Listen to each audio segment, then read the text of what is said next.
A aproximadamente 27 quilômetros a nordeste de Jerusalém estão as antigas ruínas da cidade de Jericó. Aqui, os arqueólogos encontraram vestígios de povoados que remontam a 9.000 a.C.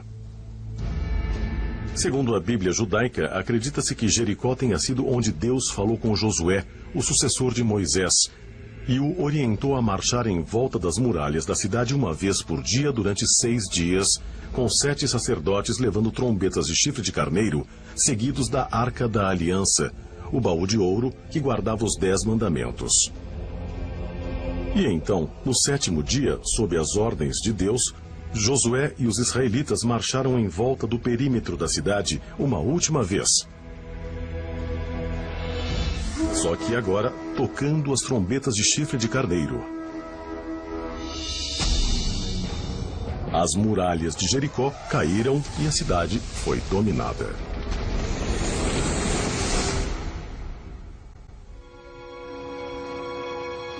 No Antigo Testamento, vemos descrições muito claras em Josué 6 sobre o shofar, que é descrito como uma trombeta que foi usada na Batalha de Jericó para fazer as muralhas ruírem. Para os eruditos religiosos, a queda das muralhas de Jericó foi um milagre. Para a maioria dos cientistas e historiadores da atualidade, a destruição foi muito provavelmente causada por um terremoto. Mas será que pode ter sido outra coisa? Será que os israelitas poderiam ter uma avançada tecnologia de ondas sonoras? Sendo o caso, de onde teria vindo? Nas Escrituras há uma história fascinante sobre a queda das muralhas de Jericó. Aos exércitos foi ordenado que rodeassem as muralhas várias vezes e por fim tocassem as trombetas e as muralhas vieram abaixo. E nós sabemos que havia uma presença poderosa, a Arca da Aliança. Esse objeto misterioso e sagrado que estava com eles o tempo todo e que, evidentemente, fez parte do acontecimento e da queda das muralhas de Jericó. A ideia de que algum tipo de arma sônica tenha sido usada para destruir aquelas gigantescas muralhas da antiguidade, para permitir que os israelitas basicamente tomassem a cidade, é de fato fascinante. Então, que tipo de tecnologia eles usaram? Parece absolutamente fantástico para nós que eles pudessem ter algum tipo de tecnologia alienígena avançada. Mas é claramente isso que eles descrevem. Há pouquíssimas dúvidas de que a Arca da Aliança era uma arma. Ela é descrita como uma arma mencionada quando os israelitas estavam indo para Canaã e tiveram que passar por Jericó. E pode ser que eles tivessem alguma tecnologia, e nós não sabemos que tecnologia era essa. Mas há, obviamente, uma associação entre a arca e a queda das muralhas. E esse foi o motivo pelo qual a arca teve que circundar a periferia da cidade. Segundo os cientistas, Moisés e os israelitas adquiriram uma fonte de energia sobrenatural no Monte Sinai. Essa poderosa fonte de energia foi depois armazenada na Arca da Aliança e teria fornecido a quantia de energia suficiente para amplificar as trombetas de Josué, tornando-as poderosas armas sônicas. O que é interessante na Batalha de Jericó é que esse uso específico do shofar parece claramente ser a mesma coisa que temos visto na tecnologia de partículas de raio de luz, na tecnologia do raio da morte e na tecnologia do relâmpago. Parece muito óbvio, mais uma vez, que havia uma tecnologia extraterrestre que os povos antigos tinham à disposição para poder usar quando necessário em campanhas militares. Mas mesmo que os israelitas possuíssem algum tipo de tecnologia extraterrestre avançada, será que o som amplificado das trombetas de carneiro poderia realmente derrubar muralhas de pedra? As últimas pesquisas no campo da acústica física indicam que essa é uma clara possibilidade. Jericó, a queda das muralhas.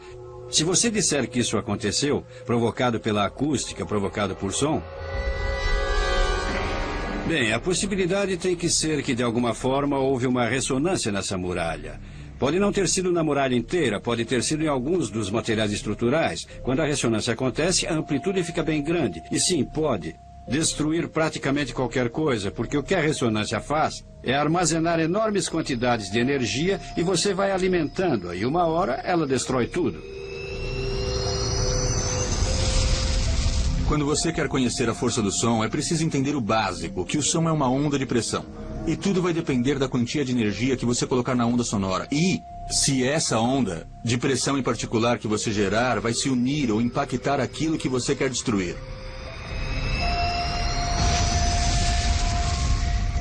Você pode fazê-la bem forte, porque pode fazer com uma amplitude bem alta, pressões muito grandes no som. Pode ser uma frequência ou uma amplitude em que não ouvimos nenhum som, mas do ponto de vista da física continua sendo som, pois é uma onda de pressão no ar. Então pode ser muito destrutiva se você puser bastante energia nela. Você também pode vê-la como uma arma de partículas, pois você movimenta o ar com ela e você só precisa de algo para focalizar o som, o que nós sabemos fazer, e aí você teria um raio de energia dirigido com o som. Discos voadores. OVNIs. Os grandes historiadores dizem que a aparição dessas misteriosas naves aparecem nos céus da Terra há milhares de anos. Descrições de discos voadores e o que parece ser algum tipo de aeronave já apareceram em alguns dos mais antigos desenhos das cavernas de que temos conhecimento. Os cientistas calculam que esses desenhos das cavernas sejam de 20 a 30 mil anos antes de Cristo. E esses desenhos das cavernas existem na Rússia, na China, na África, na América do Sul e em outros lugares. E eles parecem ser algum tipo de espaçonave.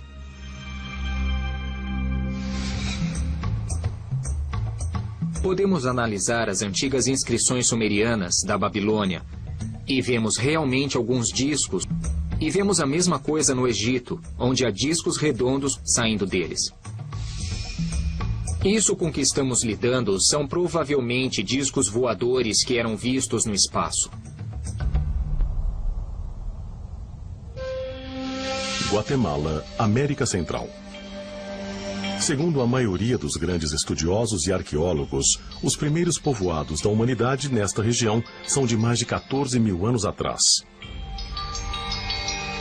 Aqui são encontrados inúmeros artefatos antigos, e entre eles está este. A figura de um homem deitado dentro do que parece ser o casco de uma tartaruga. E quando eu perguntei aos arqueólogos locais o que era aquilo, eles disseram sem a menor hesitação: bom, essas, segundo a lenda, são as tartarugas voadoras gigantes que voavam na Guatemala. Entre as referências que eles tinham, conseguiram utilizar a tartaruga como o melhor exemplo do que eles podem ter visto do que os deuses usavam para voar.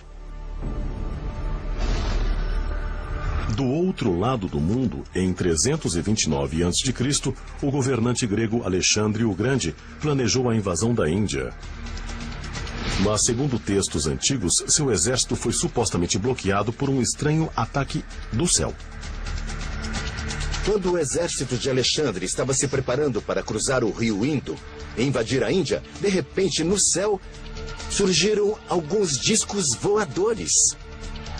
E eles começaram a bombardear os elefantes de guerra, que eram parte do exército de Alexandre. E o que esses discos voadores fizeram foi causar uma debandada entre os elefantes de guerra de Alexandre, que saíram correndo, enlouquecidos, no meio do exército, destruindo os acampamentos e tudo mais. E depois disso, os generais de Alexandre o procuraram e disseram: não, nós não vamos invadir a Índia agora. Agora chega. Nós vamos retroceder. E esse foi o fim dessa campanha de guerra. Mas seja na antiguidade ou muito mais recentemente, os supostos discos voadores são frequentemente descritos como não sendo afetados pela gravidade nem pelas leis básicas da física. Sabe, eu sei que as pessoas que já viram naves extraterrestres nos tempos modernos disseram: mas como ele pode estar fazendo isso? Por exemplo, ele está voando no céu e indo a 30 mil quilômetros por hora. E faz uma curva à direita sem desacelerar. Isso não é possível usando uma aerodinâmica normal.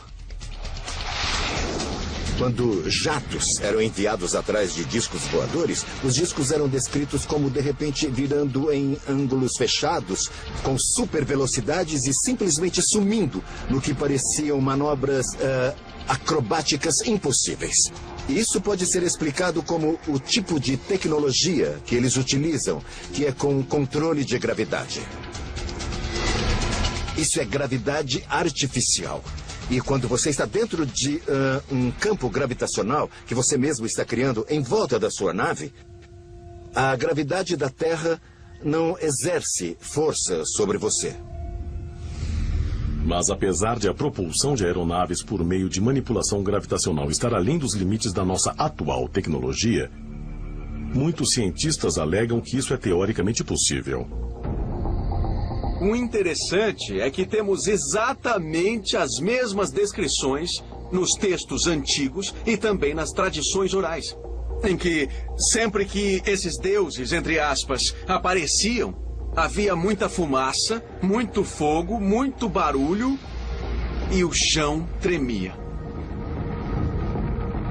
Quando os foguetes estão decolando, é melhor você se afastar, é melhor sair da frente.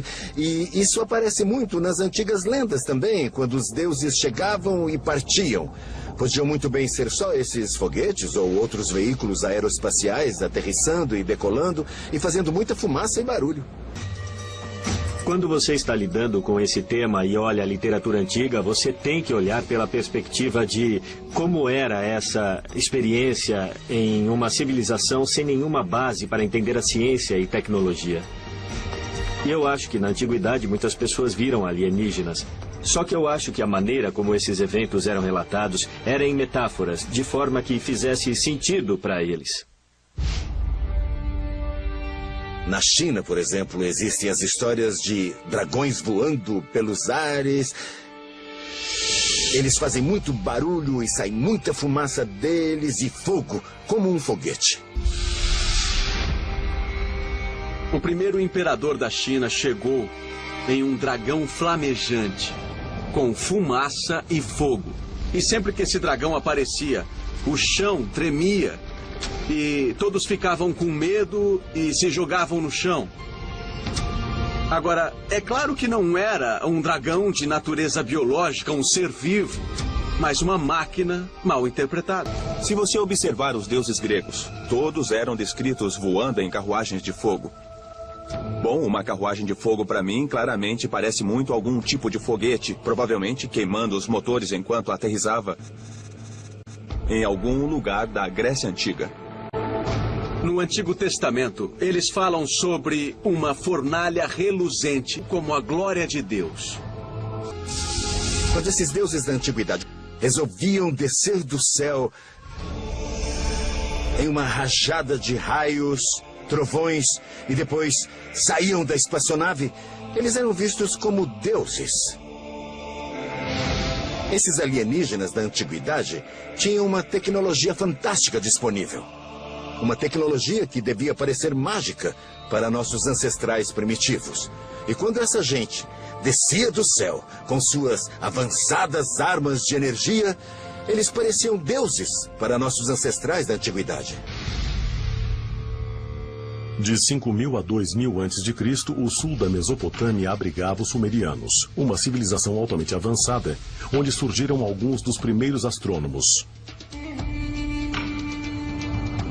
Considerada uma das histórias escritas mais antigas da história, o épico de Gilgamesh relata a jornada de um homem para o céu para encontrar o deus Anu. O épico de Gilgamesh, que é da época dos sumerianos, é uma história em que o herói Gilgamesh voa sobre a Terra. Ele descreve a Terra vista de cima, fascinante, uma história antiga do primeiro voo.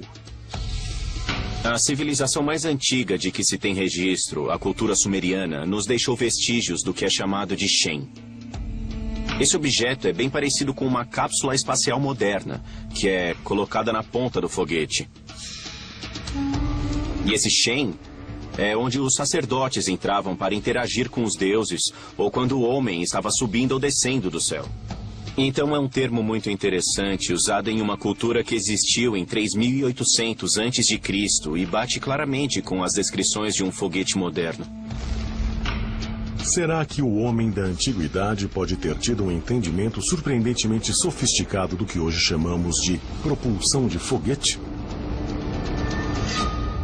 Acho que todas as coisas que temos hoje já existiram antes e que nosso passado não é ficção científica, mas um fato científico. Será que essas tecnologias já foram vistas e até usadas pelas antigas civilizações? Se for o caso, será que foram concebidas pela mente humana da antiguidade? Ou suas origens seriam outras, talvez de outros mundos? E descobrir os segredos dessas invenções seria a chave para descobrirmos o nosso passado? Ou ao redescobrir tecnologias perdidas, estaríamos abrindo caminho para o nosso próprio futuro?